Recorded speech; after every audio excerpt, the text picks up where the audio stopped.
You know the story of Faust, right? A man sells his soul for the ultimate power. But what if that bargain wasn't really about personal pleasure, but for industrial progress? Well, today, we're going to dive into a Faustian pact that's been totally reimagined for an age of steam and steel, a truly Prussian tragedy of progress and peril. Let's just jump right in with this, because this question, it gets right to the heart of the whole thing. We're not talking about a simple deal for some worldly pleasures. Oh no, this is a pact for the salvation of humanity itself, and it's all going to be achieved through industry, science, and just cold, hard logic. This is where our story really kicks off. So on one hand, you've got Goethe's classic Faust, a tale all about magic and pleasure that, ends in spiritual damnation. But this Prussian version over on the right, it basically swaps out the entire operating system. Magic? Nope, that's replaced by science. The chase for personal pleasure? That becomes this grand drive for societal progress. And a personal hell is traded for something way, way colder, the indifferent, grinding machinery of bureaucracy. Okay, so before we can even get to the pact made down on Earth, we have to start way up in the heavens, where the initial wager is made. But as you're about to see, this is no friendly bet between God and the devil. This is a formal, legalistic trial. Forget that warm, familiar chat between God and Mephistopheles. That's out the window. In its place, we get the Crystal Chancery, which is this vast, kind of terrifying celestial bureaucracy. The fate of humanity isn't decided by some casual wager here. It's decided in a formal trial of corruption. It completely changes the vibe from faith and temptation to one of legal arguments and, well, cosmic liability.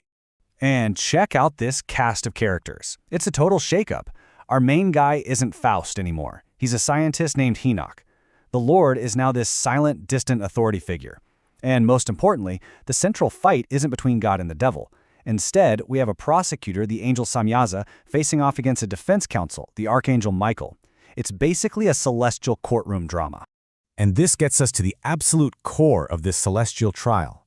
And as you can see, the central question is completely different. It's no longer about tempting a man into sin. The trial now asks a purely intellectual question. Can a mortal mind handle the raw, unfiltered truth of the cosmos? I mean, can a human being actually see the gears of the universe turning and still hold on to their faith, their sanity, their soul? And this quote right here, wow, it just perfectly captures the prosecution's entire case. Samyaza's argument is that, humanity just isn't built to handle this kind of knowledge. He is convinced that once we see how the universe actually works, we will inevitably start to worship the machine itself, the science, the technology, and completely forget about the maker. So this is the central debate, the big tug-of-war. On one side, the prosecutor, Samyaza, argues that our divine spark and our clay bodies are just incompatible. We can't have both cosmic knowledge and faith. But on the other side, the defense counsel, Michael, truly believes Enoch can find a moral law within the machinery and use all this new knowledge for good. So, with the trial in heaven all set up, the scene shifts down to earth for the pact itself. And Enoch's deal with the fallen watcher, well, it's no moment of reckless abandon. It's exactly what the subtitle says, a calculated business deal for knowledge. You gotta understand, Enoch isn't looking for pleasure or power for himself. He's what you'd call an ethical scientist. He sees humanity as biologically fragile, maybe even doomed. So his pact is this desperate but very calculated attempt to get the tools his people need to overcome their own limits and secure their future.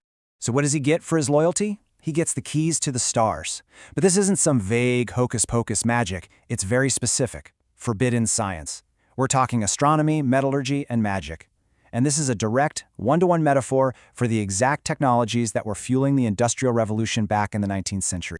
You can really see the whole tragedy unfold in these 4 steps. It starts with a noble goal, right? Improve the world. This leads to a pact with a fallen watcher named Azazel. The price? Loyalty for knowledge. But here's the kicker, the tragic twist that Azazel reveals. Humanity is just incapable of using this power for peace. The secrets of creation will inevitably be turned into weapons.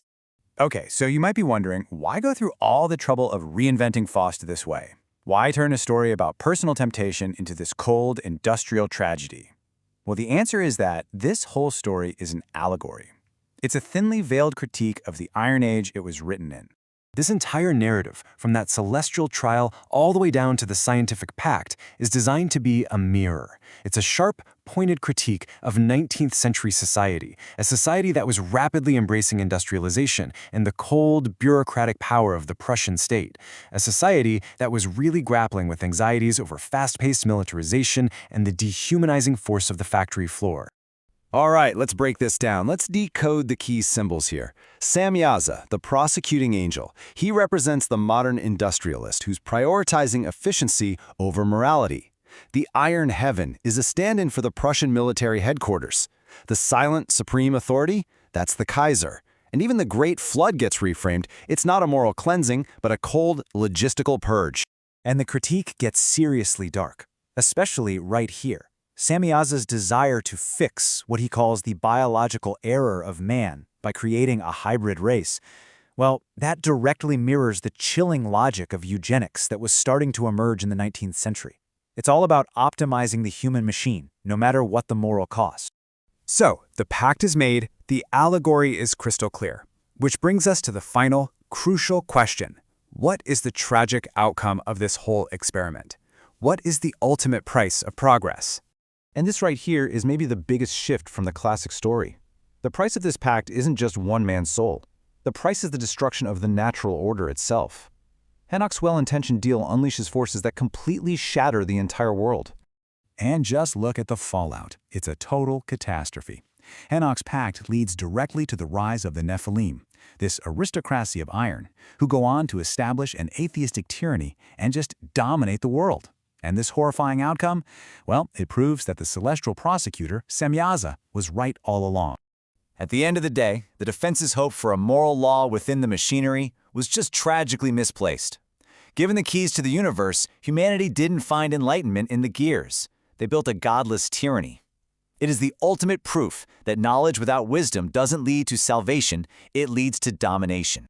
So this 19th century allegory leaves us with a question that feels more relevant today than it ever has. As technology continues to offer us solutions to our deepest human problems, our fragility, our mortality, we have to ask the exact same question Enoch should have. Who is writing the contract? And what price is hidden in the fine print of our own pact with progress?